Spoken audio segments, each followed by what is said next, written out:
just looking at general geographic connectivity in the area. And so we used this software called Omniscape, which is the next evolution of an old software called CircuitScape. And so this is an open source software that was developed by the Nature Conservancy, and it's designed to model omnidirectional connectivity. So that's just basically a fancy word for, if you think of having an image of the study area and the image is composed of pixels, this software can identify the connectivity score for every single pixel in the landscape. And so you get this wall-to-wall picture of connectivity, which is fantastic, incredibly powerful, and it really models the real complexity of the natural world far more than just trying to model how to get from the least cost path from one forest to the next forest.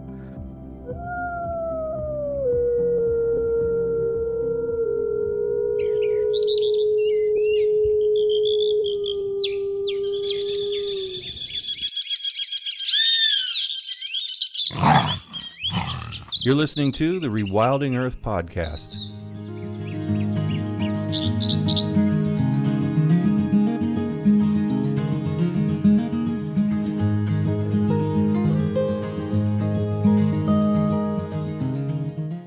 Geographic information systems and wildlife and habitat data have come a long way from the days of making maps with stinky markers and mylar. Recently, I had the opportunity to speak with one of the world's leading conservation mapping experts, spatial analyst, cartographer, teacher, and author, Kurt Minke, with founding president of Superior Bio-Conservancy, Bob Boucher, a renowned landscape ecologist and advisor to the Beaver Institute. Their recent work represents a major breakthrough in using watershed units and GIS technology for beaver and wildlife management. In short, Bob and Kurt are working on nothing less than giving the information about wildlife populations and habitat connectivity back to the people. And with more eyes on the data and boots on the ground, wildlife management and biodiversity protection in the Lake Superior region and beyond can only get stronger. Kurt and Bob's project is about retaking the lead in science and technology that the conservation community largely handed over to agencies over 20 years ago. The concept is something that I had talked to Kurt about, and we've been developing it. So it's the idea of using GIS units to subdivide a region using watershed units as a wildlife management unit. GPS. So it's a dissection really of, we started with big watersheds, and then Kurt using this GIS technology and USDA or USGS data, we broke it down to a smaller basin, maybe 30,000 acres, 20,000 acres. And so it's a very innovative approach because wildlife management, for example, in Wisconsin, they just took the thing and they cut it in three pieces. So 1, 2, 3, and then a little Mississippi unit on one side. And they have no idea what they have. In this case, we're doing this for beaver, but it's applicable to all wildlife species, whether it's a bobcat or otters or any, especially aquatic mammals. But you could use it for other things such as waterfowl management units, because as beavers, if they're allowed to repopulate, you get a lot more. They change the hydrology so significantly that you get a lot more water being held, and you also get a lot more ponds. And each one of those ponds in our region is equivalent to your rainforest or your coral reef. It's per square meter, you're getting the greatest biodiversity. But they've never used that as a management unit. For example, Wisconsin has trapping of 5 to 6 months, which is common with a lot of the states. And the agencies were rolled technically as a trustee. So from the public trust doctrine, there's the role of wildlife trustee, because they are common. One of the things that's commons benefits. So they don't have really the right to mismanage it because they're in essence violating their trusteeship.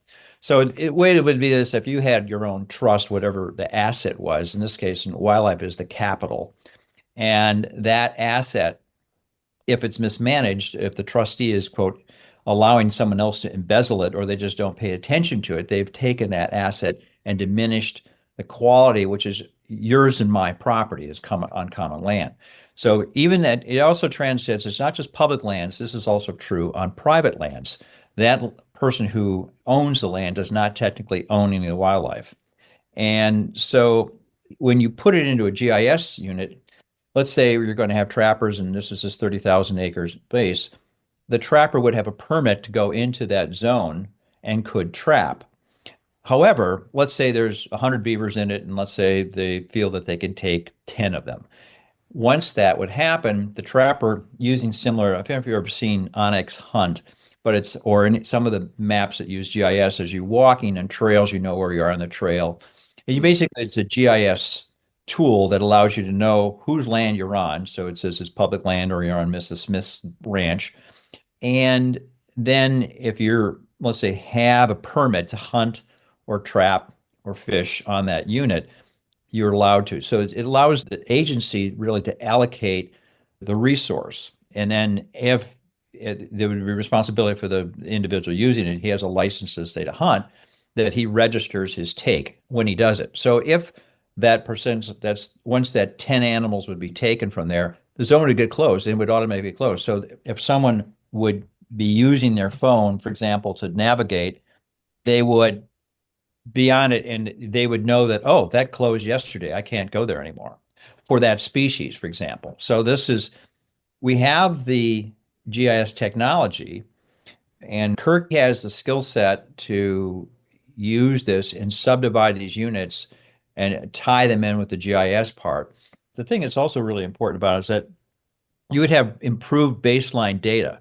So once you had, let's say, we know that there's 100 beavers in this one subbasin, we know that at a given time, and that becomes a record similar to your healthcare record. So, for instance, you have a chart, and your general practitioner can put in he's on this medication or he has this ailment, but he says, I'm going to send you to a specialist. Well, that specialist then can look at it and see, oh, I see you're on a statin because you've got high cholesterol or whatever. The same thing, we would look at the unit as the health of that unit, biodiversity being that, and we would have records. So if somebody would, but then when there's turnover in agencies, you lose this institutional memory. Now this becomes a baseline institutional memory. And so that becomes the story of the land. And Kurt, why don't you tell them about the systems? Okay, so this started for me a little over a year and a half ago when Bob approached me and wanted to model connectivity or model corridors in the whole greater Laurentian Forest Province around Lake Superior and Lake Michigan. And so over the last year, I modeled that. We came with this fantastic model data set of all the connectivity across that Laurentian Forest Province. And then there was a follow-up analysis to model potential beaver population by all these watersheds. And we have, via the USGS, watersheds delineated at several different scales. So we can go up to watersheds that are like 600,000 or 700,000 acres, all the way down to sub-watersheds, like Bob said, that are 20 or 30,000 acres. And so I calculated the potential beaver population by watershed at different scales of watersheds. And we started then aggregating data by these watershed units. So we aggregated so we could calculate, for example, how many connectivity linkage acres are there in every watershed? What's the potential beaver population in a watershed? What's the percentage of beaver suitable vegetation? What's the percentage of wetland? What's the percentage of forest? What's the percentage of urban developed? So that we have, like Bob's talking about, this kind of developing health score or this picture of health for all these different watersheds up there. And there's over at the 20 or 30,000 acre watershed scale, we have, it's 3,000 watersheds in the area that we're working in. So we have a tremendous amount of data. And so when it came time to talk about this new paradigm for managing beaver harvest, we realized, well, the real problem is that the agencies don't know the size and distribution of the beaver population. They're not working on this. So the data that we have developed is the state of the art in this area right now. And so a solution to, well, and that problem that they don't understand where the beaver are on the landscape and how many there are, results in this wide open beaver season. There's no limit. You're not assigned a particular area. You just go trap. So a solution would be to implement this mobile phone based app for harvest that Bob was describing. The trappers would be assigned a watershed to trap in. And when they're out there, they use this very intuitive mobile phone app to just collect the number of beaver that they harvested in that watershed. And it could collect other data. You're going to get the coordinates, the date. They could take a photo, for example. Anything that the agency deemed important to collect about that harvest of beaver there. And so this all gets synced up to automatically to a database that in the cloud, so that they have all this data coming in as people trap beaver. And so they then have the ability to develop data-driven population estimates per watershed, because they have this real data coming in from these trappers. And this could also be part of them developing that quota that Bob talked about, so that they can, if a quota for a particular watershed is 50 beaver and they hit that 50 beaver, then it's automatically closed. And then we took this a step further to thinking about the sustainability of beaver harvest. So I was able to identify the 20,000 acre small subwatershed and every one of the bigger watersheds that had the highest potential beaver population. And so we were thinking we can call these beaver recovery zones. So you think about the large 700,000 watershed is like a cell, and the beaver recovery zone is like the nucleus of that cell. And that beaver recovery zone would be off limits for trapping generally. After the end of a year, where beaver's been trapped everywhere except that one beaver recovery zone, that beaver recovery zone can be the nucleus from which beaver can disperse out into the greater watershed and rebuild populations and create a sustainable beaver harvest system. It's a type of refuge system. We haven't really, once we did some of the national parks and things, there hasn't really been any gains, I'd say, in what's called the refuge system or wildlife rehab restoration areas. And because watersheds have the natural conduit for dispersal, if you have the ideal spot in there, these refuges also, from we'll call it just a tourist standpoint, become the places where people can go and view wildlife, because wildlife's going to be thriving there. And that internal pressure that will happen there for really as populations, they breed, so they're going to need to spread out, and that forces that sort of internal tensions. Because beaver and most animals are territorial, they're going to they need to disperse as young are brought in. Kurtz did this analysis of the characteristics that would be, we'll call it just the best habitat based, and it hasn't necessarily been ground truth, but statistically it fits in. But then those would be really safe zones. So from a wildlife management standpoint, under the public trust doctrine, you have less than, it's 1 person in 3,000 traps. And then it's a smaller percentage that even trap in Wisconsin that have are for targeting beaver. Still, if you have 3,000 people in total doing this, they can strip the wildlife right off, no different than we did buffalo or passenger pigeons. But so if we're interested and we're going to coexist with these and get the ecosystem benefits of flood, fire, biodiversity, just wildlife viewing as a sort of a theme of value, we need to change the paradigm of having wide open seasons with no accounting of the asset of its take or its current, how much money do we have in the tank? I don't know. It's like having no gas tank. Yeah. I have some questions about the app, about the agency, of course, they're still going to set takes that are probably not in line with what's ideal for the area. But I think that's probably my feeling because of the wolf situation in Montana, Idaho, and they just want to get rid of them all, and they're very greedily going after it. That might not be the case here with beavers, and especially with the small population of trappers relative to people who are ready to line up and go shoot wolves. But what do you guys worry about with the app? It depends on who's running it, right? And who's setting the parameters. And it also depends on hunters paying attention to it, because traditionally nothing tracked them. How are they going to take this? I think it becomes a political question. That's from my side, the technology piece is the easiest part.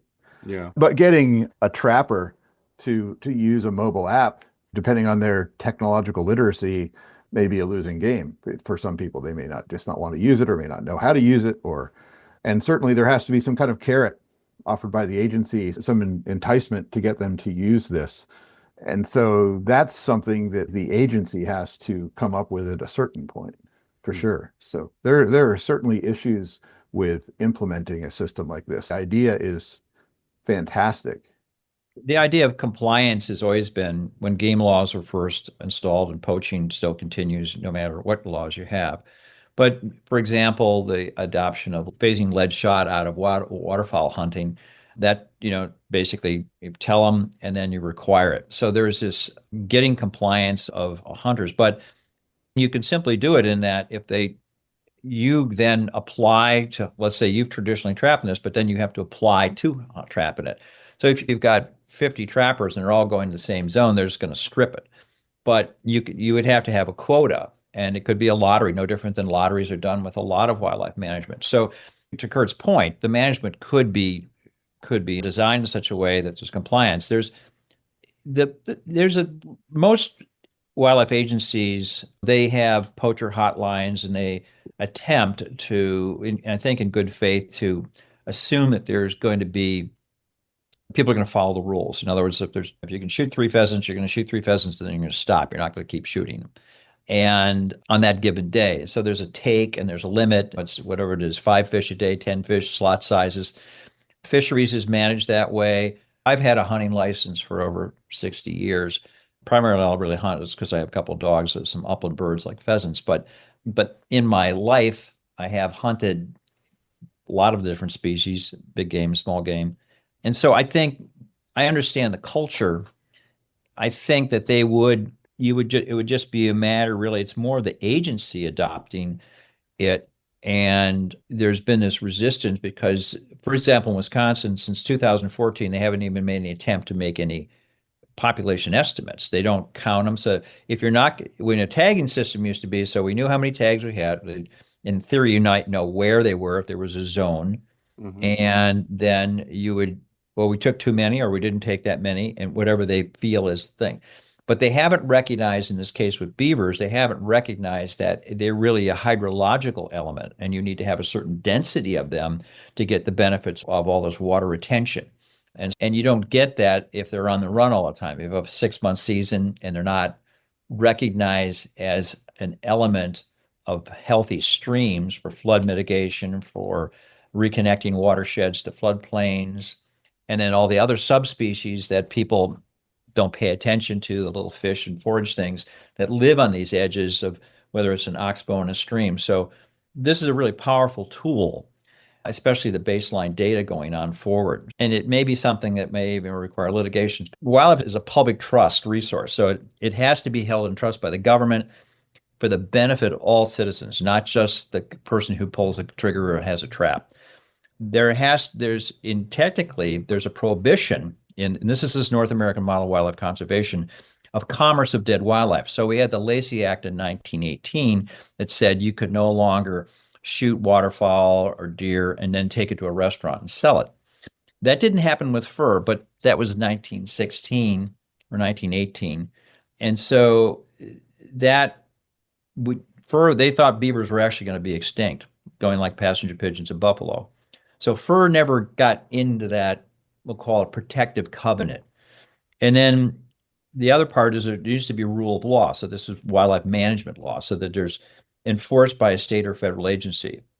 There's also this concept of democracy of hunting, or the opportunity for all. So in public lands, if there's a hunting season, anybody can go to it, versus in Europe, it's privatized for the most part. In some cases, it's privatized in this country. Like, for instance, people who have a big ranch out west may say, okay, I've got these trophy elk, and you can give me $10,000 and you can go and shoot the one. So it's over there in that field.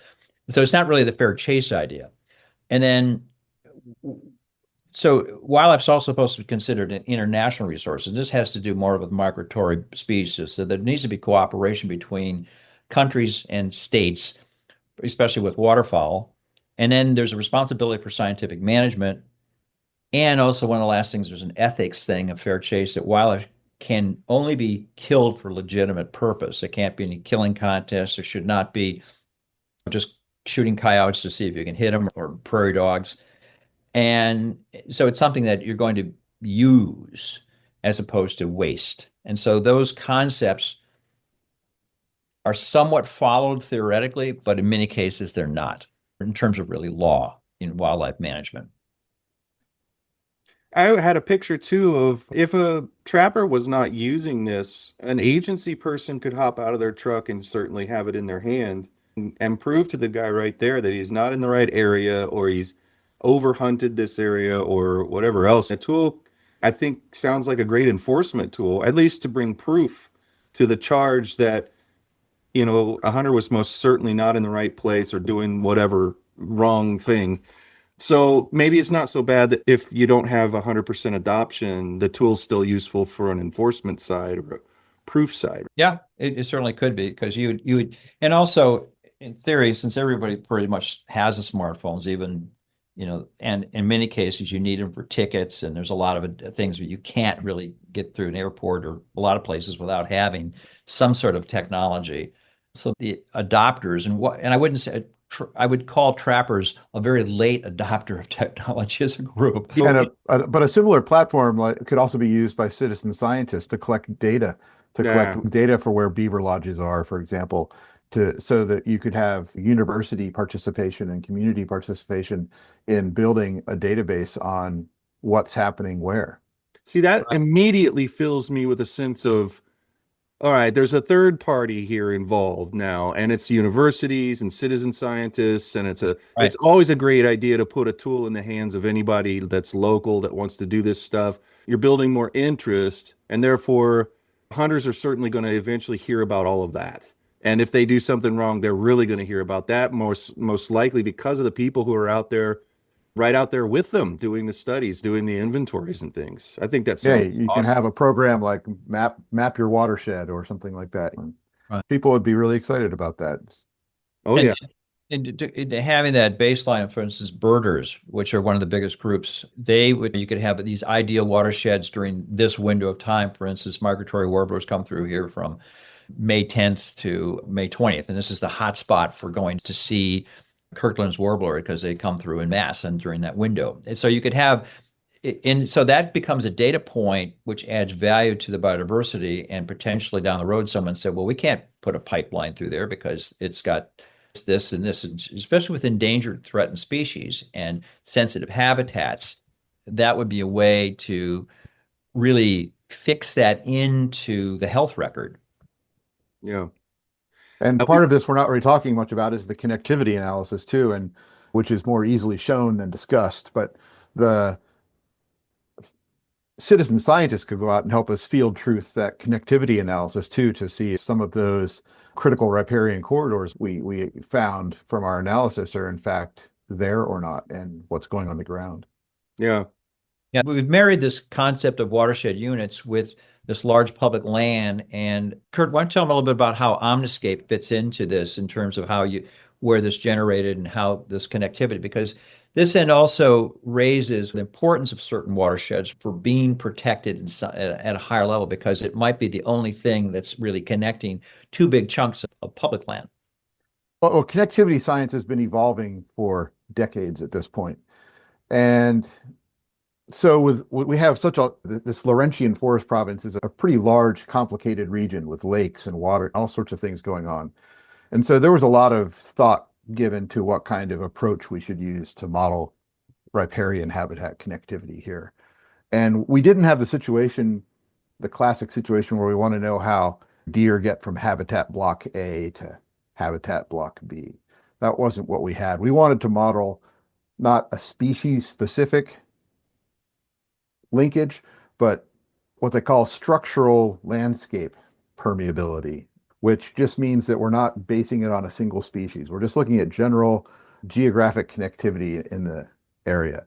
And so we used this software called Omniscape, which is the next evolution of an old software called CircuitScape. And so this is an open source software that was developed by the Nature Conservancy, and it's designed to model omnidirectional connectivity. So that's just basically a fancy word for, if you think of having an image of the study area and the image is composed of pixels, this software can identify the connectivity score for every single pixel in the landscape. And so you get this wall-to-wall picture of connectivity, which is fantastic, incredibly powerful. And it really models the real complexity of the natural world far more than just trying to model how to get from the least cost path from one forest to the next forest. Yeah. And so we have this wall-to-wall data set that shows all the dendritic patterns of connectivity in the whole study area. And we were also able to include barriers for such as transportation corridors and remove the bridge where a perennial stream goes under a bridge underneath an interstate, for example. And that river then, riparian corridor, provides connectivity. And so the software identified those as critical riparian corridors and pinch points for connectivity that allow biodiversity to flow from one side of the road to the other. So we have this fantastic data set for the whole area on top of the picture of where the beaver are. So it's all of it's riparian based. Yeah. Because the rivers ultimately are the corridor that they isn't broken, even though in some cases it might be a box culvert. But nonetheless, when you've got those identified at a certain point, if we get to the point where we're building our road systems for wildlife as opposed to slicing lanes for killing roadkill, you would put a bridge in because they're going to go underneath, and they would have shoulders off to it that would be beyond, let's say, the actual stream. You'd be up to some vertical distance, so there'd be areas where wildlife can move through, especially on these big critical ones. And expressways pretty much slice it. They're a wall.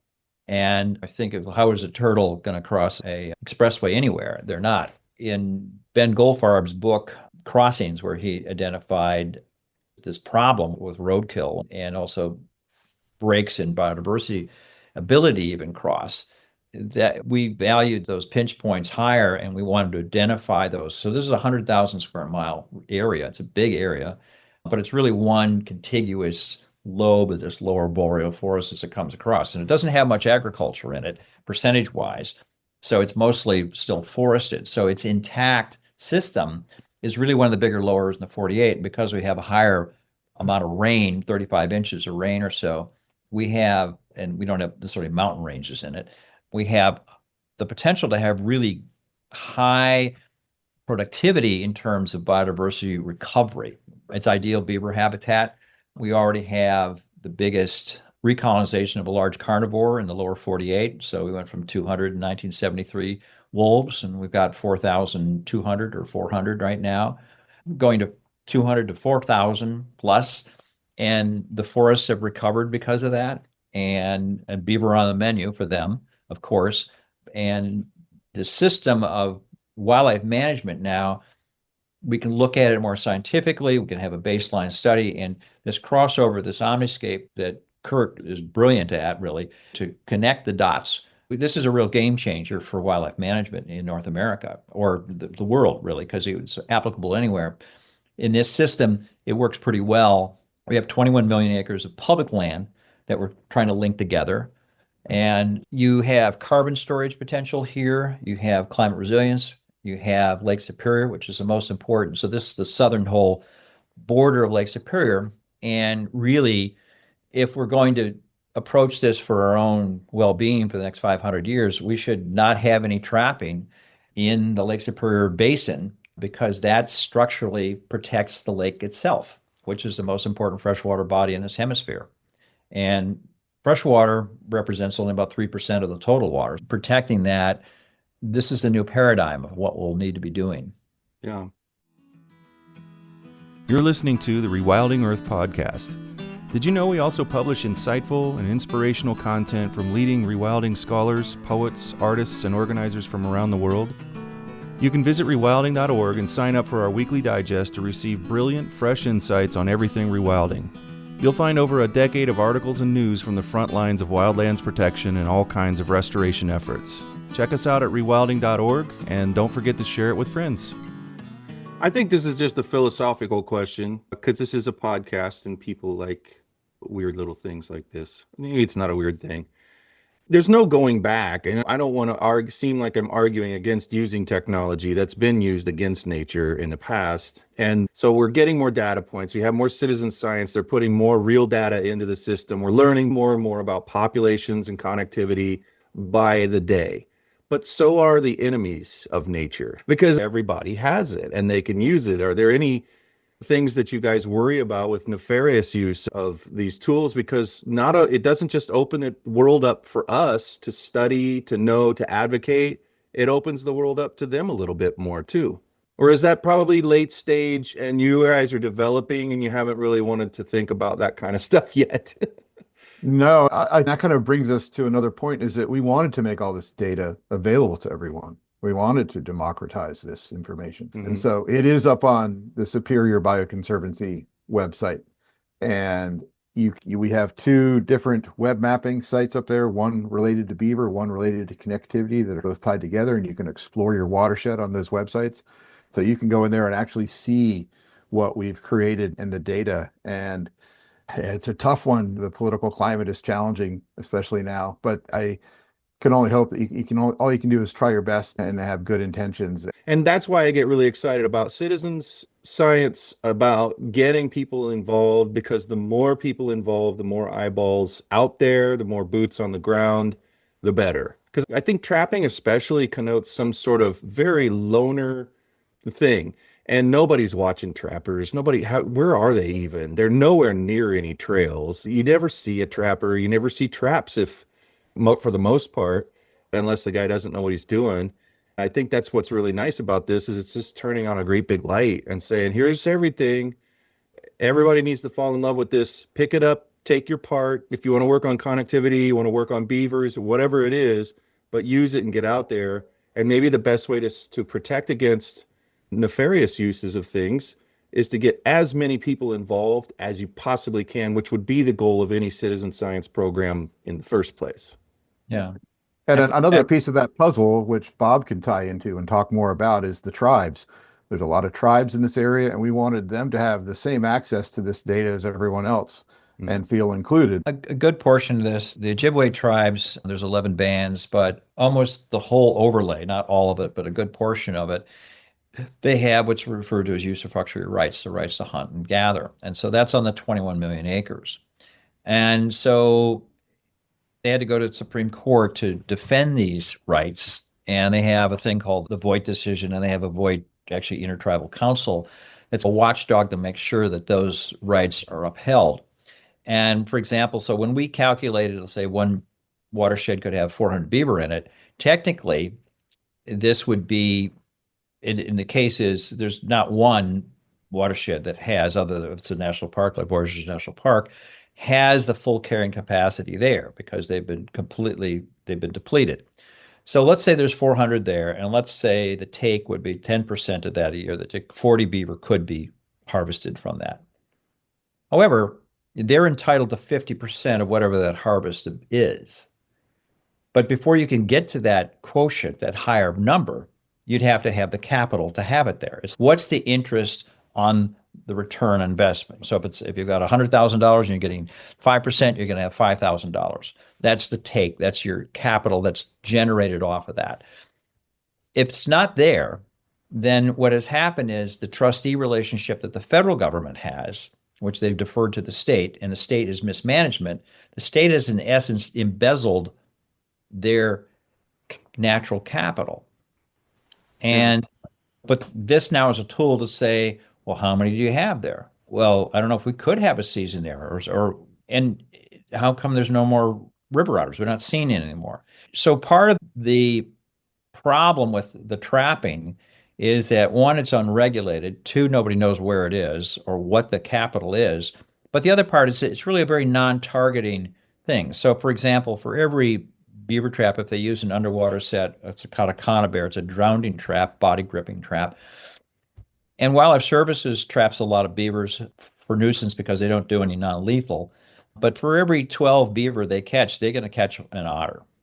If they kill 1,000 beavers, they're going to kill 120 beavers or 120 otters because they're non-selective. So there's a problem with that they're using a grenade when they're not getting what they're actually even targeting at. There's a lot of flaws in the current system. And if I think back to Glen Canyon, part of the thing is the gate got dammed because nobody knew what it was or where it was. So the idea of elevating its status. So if you have these watersheds and people live there, and the person can go to a public meeting and say, I looked at this website and it shows me that we have Kirkland's warblers there and we have this there. And if we're going to put this new bridge in, it should be across. So we have wildlife crossings here. We kill 15 deer there every year and crack up 15 cars every year. Why do we have to keep banging into things?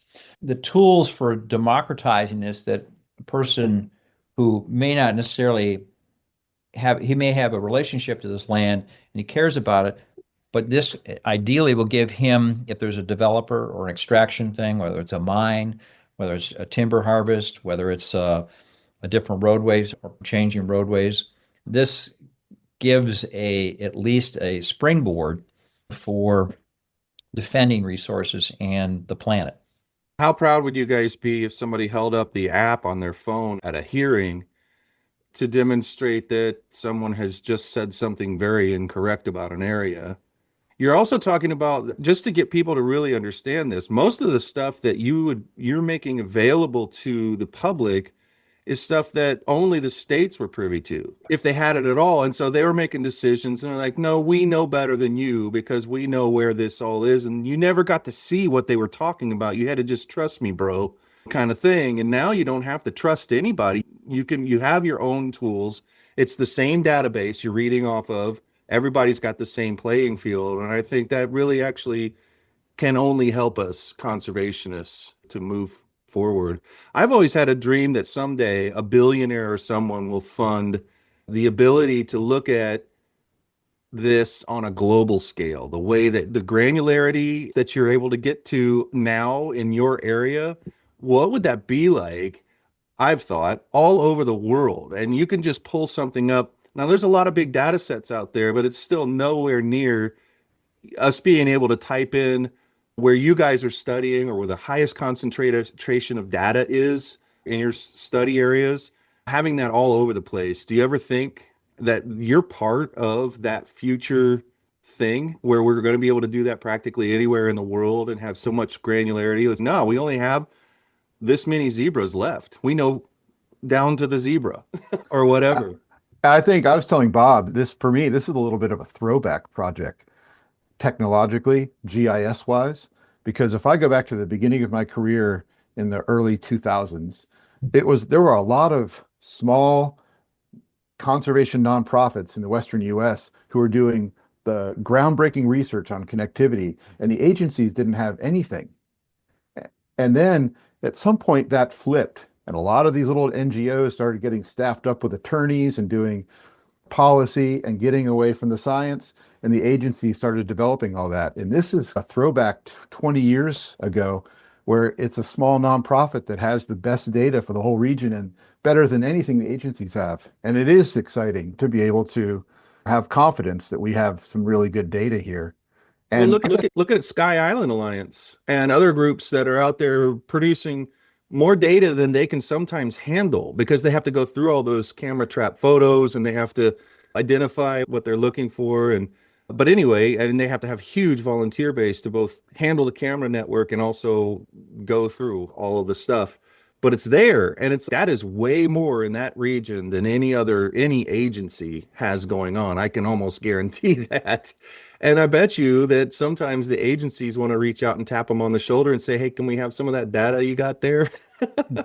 That is crazy, isn't it? Yeah, absolutely. We're hoping actually this model can be applied across at least the United States. It's certainly because you've got one federal agency, let's say USGS, and so it can be duplicated if we find a billionaire, if you know anybody, have them call me. I'd be happy to talk to them, and we can expand this, and also that just amplifying that the fact that we have it. We're right at the point of trying to get that. We had a meeting a couple of weeks ago with the DNR where Kurt did a really good job of introducing this stuff, but also then showing how they could have internal security measures of different levels in other words, if you had sensitive data that you didn't want to release there, since let's say goshawk nests here, but for scientific purposes, it was creating this sort of healthcare baseline ongoing, and then democratizing that to really protect this public resource. And the other thing is the satellites, for instance, satellite observation is getting finer and finer all the time. Google came up with a thing, I don't know if it's valid or not, but to identify, looking at planets data sets, and then there's a signature that beaver ponds have that it's fairly similar. So artificial intelligence could just look at massive amount of pictures and dot this in, then you could verify where beaver ponds were. In Montana last year, they just hired a bunch of GIS grad students. They spent about $50,000, and they just gave them all the pictures, and they just physically looked at them, and then they counted out how many beaver ponds that they could identify based on a pond structure with a dam and then where a lodge would be that were active. And there's a spectrometry, which is a new thing also with satellites that one of our board members, he works for a company called Orbital Sidekick, and they can measure, let's say, using the same kind of pixel thing that Kurt was mentioning, say percentage of fields of crops density. So for crops, but they can also measure a plume that's coming off of gas, so they can see a leaking methane pipeline. They can see, so there's things that we can't perceive, but the satellite can do it. So where they used to have to fly over or have guys crews go along these pipelines, they can identify them from space. So there's some efficiencies of that, of course, because you could also, because they come up as blue colors or red colors, and then you know exactly the latitude, longitude of where that is. And so we have a very powerful tool here. I just think it's wonderful that it's not an agency and that it's you guys. What's the next step? What's the big goal? Well, I guess the big goal would be to save the planet, but at this point, A little smaller goal than that. Just a little bit. Well, might as well go for the big one. Shoot, swing for the fence. I would say we're going to continue to develop this. We're going to see if we can get Wisconsin Department of Natural Resources to adopt this, or some state in the union, which could be California because they're pretty progressive, or Wyoming or Colorado. I know a guy. Yeah, you do know a guy. And we'll talk to you about that. Yeah. And so we had an initial meeting with them that went well. I followed up with an email to say we want to talk to their IT department to see how they would integrate this potentially. In Wisconsin, for example, this year, 25, they have to do new beaver management plans. So they have to they're going through, and it's a 10-year plan. This is the window when they're supposed to adopt new progressive scientific methods. So if we can but they've been very resistant to this historically, but we have some political help, some newly elected officials that are on board, and we're going to be presenting this in June to a broader audience, and we're bringing in other wildlife professionals in a virtual conference, the Midwest Beaver Summit, and that's actually being facilitated by Molly Evers, who is the supervisor for California for their beaver restoration project there. I think it's a matter of getting this in front of other people and having some vetting. Well, this is how it would work, or this is how. So right now we've got a pretty good product. I think we need to take it for a test drive and see if it flies well. And if there's obstacles, identify them, or weak spots. Yeah, absolutely. And not to mention, we're not short of ideas. There's other ideas about using carbon credits to help. The carbon thing is the sleeping potentials. When Kurt did the connectivity, the original concept is, so we identified, it's about 38% of that landscape is already public.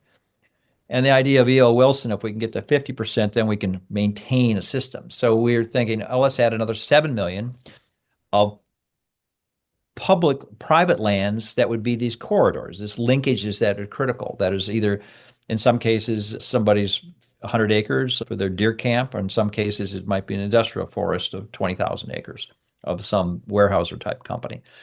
And the idea that we would then purchase the carbon from that to create the linkage is in essence working similar to conservation easement, but those would be that you're not cutting trees now, and we're strengthening that linkage. And we would have additional covenants in there, for instance, that no predators could be killed, no beavers could be killed. You can still deer hunt on it, but it would have a type of level into a privately held status. And we need a governance actually that is supportive of that, because that 7 million acres, that's 2 Yellowstones of connective tissue that would link 100,000 acres. And so this whole system would be more robust.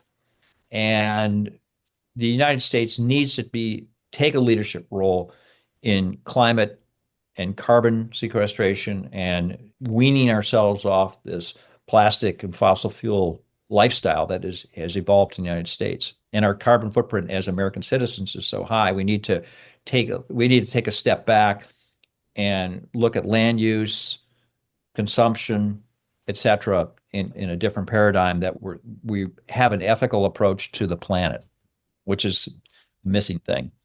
And from the tech side, there's some really exciting potential carbon data sets out there that can be incorporated into that watershed health score, or to drill down to a private parcel and identify the potential carbon now.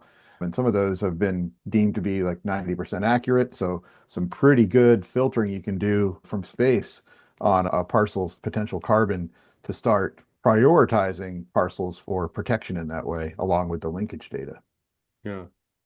Okay, I'm listening to the podcast. I've heard what you guys have had to say. I'm excited about many different things, but where's the place that I go to? Is it Superior Bio-Conservancy to find out, get on a list and keep up with this? Because this is a moving target. This is live, but I imagine some people are gonna be like, what about the citizen science stuff? When am I going to have something on my phone in my area that I can actually walk around and add data to? And so they need to be on a list so they get alerted for those things. It's superiorBioconservancy.org, I would imagine.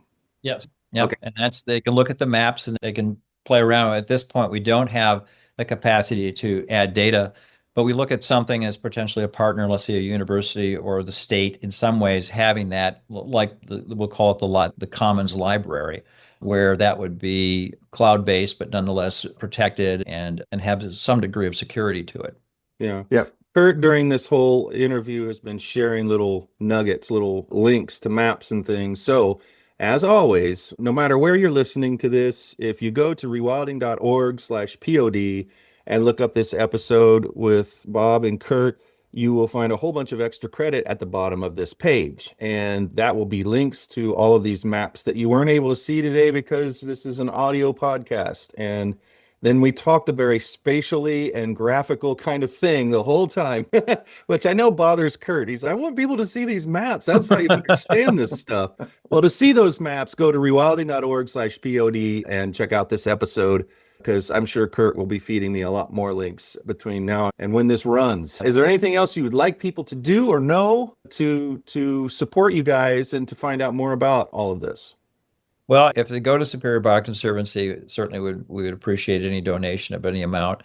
And that way you become part of this database. If you're someone who has ideas about how to set up a citizen science program, or you would like to partner with us in some dimension, please contact me either via email or through the website. There's a link in there. And we would appreciate that support. And we're always interested in good ideas. Well, thank you guys. This has been thank great. you. I'm going to have yearly updates from you guys now. I don't know if you knew you were signing a contract to come back, but you effectively did. We need to hear from you. I'm always happy to be on Rewilding Earth. Me too. Thank you.